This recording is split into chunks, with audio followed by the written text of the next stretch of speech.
안녕하세요, 진비비입니다. 대회 끝나고 2등 뽕에 너무 취해버려서 한 2주 가까이 운동을 제대로 한 번도 안 했습니다. 유튜브 보다 보니까 다이어트 된 상태로 운동하는 게 엄청 중요하다고 하는데, 이렇게 가다가 운동한 거 티 하나도 안 나는 돼지로 다시 돌아갈까봐 다시 정신 붙잡고 운동하는 첫날입니다. 전 영상에서도 제가 자막에 쓰긴 했는데, 얼마 전부터 저는 운동하기 전에 이렇게 스트레칭을 꼼꼼히 해줍니다. 20대 때는 스트레칭 이런 거 안 해도 운동도 되게 잘 되고 아픈 데도 하나도 없었습니다. 근데 이제 30대가 되니까 팔꿈치도 아프고 목도 아프고 허리도 아프고 여기저기 많이 아파서 운동 전에 이렇게 스트레칭을 해주니까 유연성도 늘고 되게 좋습니다. 최근에는 팔꿈치 통증이 되게 심해서 이렇게 꼼꼼하게 팔꿈치 스트레칭을 많이 해주고 운동을 시작했습니다. 가슴이랑 등 운동을 해줄 거고요. 등 운동이 더 어렵기 때문에 저는 등 운동을 먼저 시작합니다. 평소에 바벨로우는 동작도 너무 어렵고 자극도 잘 안 와서 잘 안 하는 운동이었는데, 최근에 몸 좋은 동생이랑 바벨로우 한번 하니까 되게 느낌이 좋아서 최근에는 바벨로우를 첫 운동으로 많이 합니다. 저는 운동을 누구한테 배워본 적 없이 그냥 혼자 막 하다 보니까 불균형이 되게 심한데, 바벨로우를 이렇게 거울 보면서 최대한 균형을 맞추면서 하려고 하는 게 균형을 잡는데 되게 좋은 것 같습니다. 1세트 때 40kg가 생각보다 가벼워서 바로 70kg로 올려서 두 번째 세트 해봤습니다.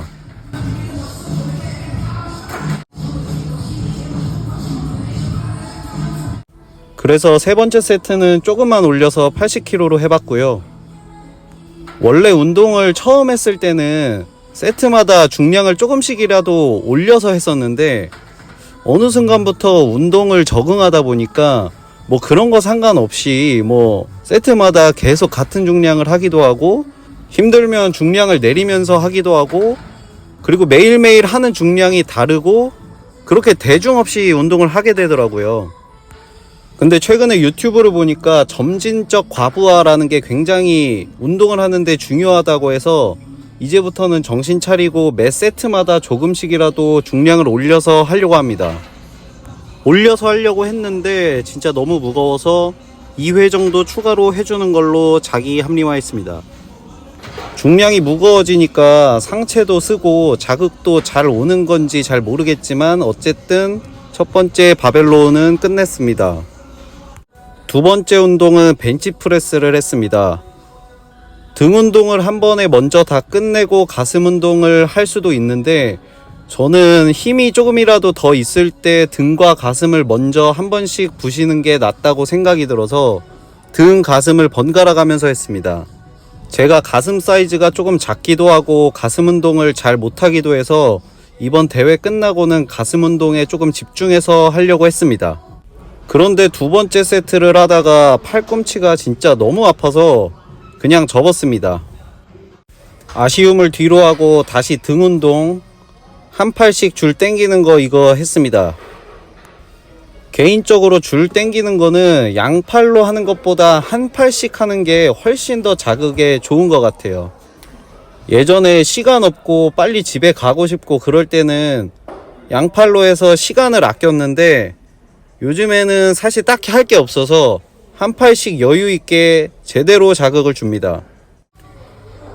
이게 등 운동을 할 때 항상 느꼈던 건데, 제가 오른손 잡이다 보니까 오른쪽 등 운동은 굉장히 자극이 좋은데 왼쪽은 자극이 좀 덜 먹는 느낌이었습니다. 근데 이게 영상으로 찍어서 보니까 왼쪽을 할 때보다 오른쪽을 할 때 확실히 저 광배인가요 대원근인가 하는 저 날개를 더 잘 이완하고 수축하는 거를 확인할 수 있었습니다. 확실히 운동하는 거를 찍어서 이렇게 보니까 내가 운동을 저따구로 하고 있었구나 라는 걸 정말로 절실히 느낄 수 있어서 좋은 것 같습니다. 사실 헬스장에서 혼자 운동하는데 자기 운동하는 거 찍고 있으면 뭔가 자기한테 취해 있는 사람인 것 같고 자기를 굉장히 사랑하는 사람일 것 같은 느낌이 있어서 잘 안 했었는데, 용기 내서 이렇게 해보니까 되게 장점이 많은 것 같습니다. 지금 하는 이 운동이 정확히 등의 어느 부위를 타겟으로 하는 운동인지 제가 정확히 알지는 못하는데, 등의 바깥쪽을 조금 더 넓게 만들기 위한 목적으로 저는 하고 있고, 그래서 조금 더 아래쪽으로 당기려고 노력을 많이 하는 편입니다. 그래서 이완할 때 좀 많이 늘리고 수축할 때도 더 많이 수축하려고 노력하는 편입니다. 이래서 진짜 운동은 배워서 해야 돼요. 정확히 알고 해야 몸이 발전을 하는데, 그렇다고 시간도 많이 없고 돈도 많이 없어서 PT 받기보다는 제 느낌을 믿고 그냥 하는 편입니다. 네 번째는 다시 가슴 운동을 했습니다. 팔꿈치가 아파서 신경 쓰이긴 했는데 안 하자니 너무 찝찝해서 저중량으로 하기로 했습니다. 운동을 그래도 꾸준히 했는데 아직도 가슴 운동은 너무 어렵습니다. 후인하강, 발 땅 고정, 그리고 가슴으로 민다, 이런 게 아직도 너무 어려워서 하면서 계속 연습하면서 하고 있습니다. 그나마 최근에 요령을 터득한 게, 벤치프레스를 할 때 발을 땅에 촥 붙이고 그 발로 땅을 밀면서 벤치를 들면서 내 엉덩이와 등을 저 의자에 쫙 민다는 느낌으로 드니까 조금 더 가슴으로 민다는 느낌이 선명했습니다. 무슨 말인지 잘 모르시겠죠?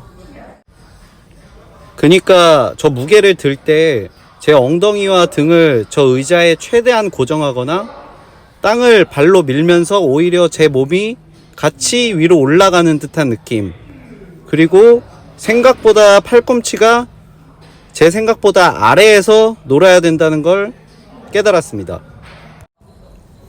그냥 PT 받으시고요. 사실 저도 이게 맞게 깨달은 건지 잘 모릅니다. 어쨌든 4세트 윗가슴 벤치프레스 완료했습니다.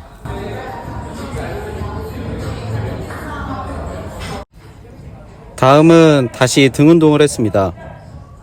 원암 하이로우라고 하나요? 위에서 아래로 한 팔씩 당기는 걸 했는데요. 최근에 유명한 선수 김강민 선수 유튜브를 보니까 등에 V테이핑을 만들기 위해서 저 운동을 추천하더라고요.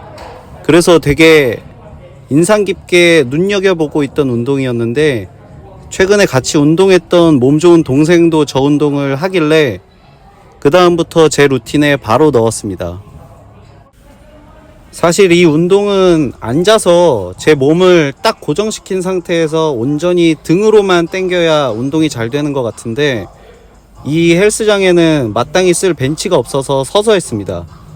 그래서 균형 잡기가 되게 힘들고 제 몸으로 이 무게를 지탱하고 있는 것 같아서 2세트만 하고 다른 걸로 바로 넘어갔습니다. 근데 어쨌든 자극은 정말 좋아서 운동은 잘 된 것 같습니다. 모든 운동을 4세트를 하기 때문에 나머지 2세트를 채우기 위해서 랩풀다운을 선택했습니다. 사실 랩풀다운은 제가 바벨로를 첫 운동으로 하기 전에 매번 첫 운동으로 하던 운동입니다. 그만큼 자극도 너무 좋고, 그런데 또 그만큼 굉장히 어려운 운동인 것 같습니다. 요즘에 운동 유튜브를 보다 보니까 견갑의 사용이라는 것을 자주 듣게 됐습니다. 원래 운동을 하면서 견갑이라는 게 뭔지 잘 몰랐는데, 공부를 하다 보니까 진짜 몸 좋으신 분들이 턱걸이 같은 거 하면 양 날개에 주먹만한 돌 같은 게 왔다 갔다 하잖아요. 그 부분을 견갑이라고 하는 것 같습니다. 그래서 저도 등에 있는 돌을 잘 움직여 봐야겠다 생각하고 랩풀다운을 하고 있는데, 이게 잘 쓰여지고 있는 건지 전혀 알 수가 없더라고요. 역시 운동은 알면 알수록 너무 어려워서 차라리 모르고 막 하는 게 나을 때도 있는 것 같습니다. 자, 이제 다시 가슴 운동이고요. 오늘의 마지막 운동입니다.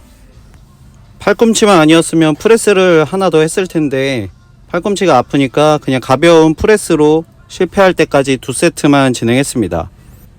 이게 플라이를 할 때마다 느끼는 건데, 보통 플라이는 운동의 마지막쯤에 루틴에 넣으니까 그때쯤 되면 운동 집중력이 굉장히 떨어져서 이 플라이를 제대로 한 적이 진짜 별로 없는 것 같아요.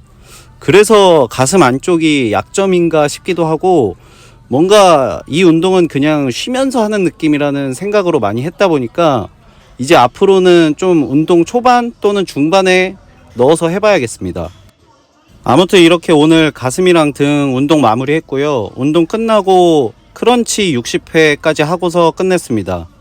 내일 하체하는 영상도 찍어서 올리겠습니다. 봐주셔서 감사드립니다.